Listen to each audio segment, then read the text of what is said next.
بدعت کا معنی نئی چیز ہے، لیکن ہر نئی چیز کو بدعت نہیں کہا جاتا. صحیح ہے.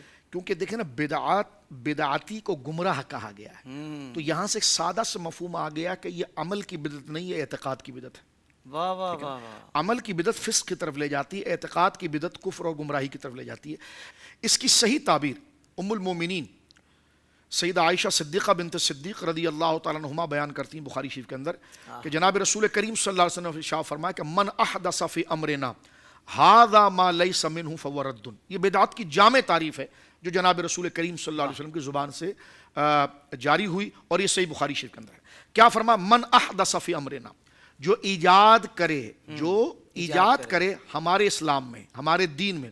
من احدث فی امرنا ھذا ما لیس منہ، وہ ایسی ایجاد ہو کہ جو ہمارے دین سے نہ ہو. صحیح. فہو رد، وہ مردود ہے.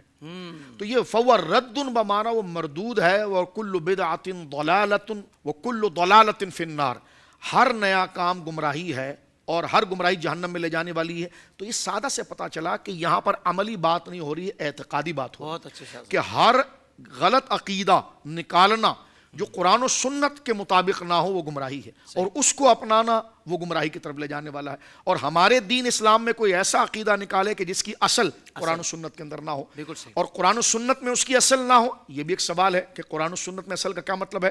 کہ نہ وہ ظاہری طور پر لکھا ہوا ہو جس کو ہم عبارت النص کہتے ہیں، نہ وہ اس عبارت سے معنی اور اشارہ ملتا ہو، وہ بھی نہ ہو جس کو ہم اشارت النص کہتے ہیں.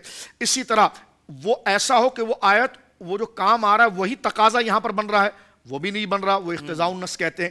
یا جس وجہ سے وہ جو حکم قرآن کے اندر آیا اس کی لاجک اور علت کیا تھی وہ اس میں ہے کہ نہیں ہے، تو دلالت النص. کیونکہ قرآن سے تفہیم لینے کے جو اصول ہیں وہ یہ چار ہیں. وہ چاروں طریقے سے اگر وہ استدلال، وہ نئی چیز یا وہ نیا بیان کیا ہوا مسئلہ قرآن کے بیان کردہ، حدیث کے بیان کردہ، اور حدیث اور قرآن سے بیان کردہ یہ چار انداز سے جو ہم سیکھتے ہیں کہ چاہے وہ نص میں موجود ہو، اشارے میں موجود ہو، اقتضاء میں موجود ہو، دلالت میں موجود ہو، نہیں ملتا ہے تو فرمائیے گمراہی.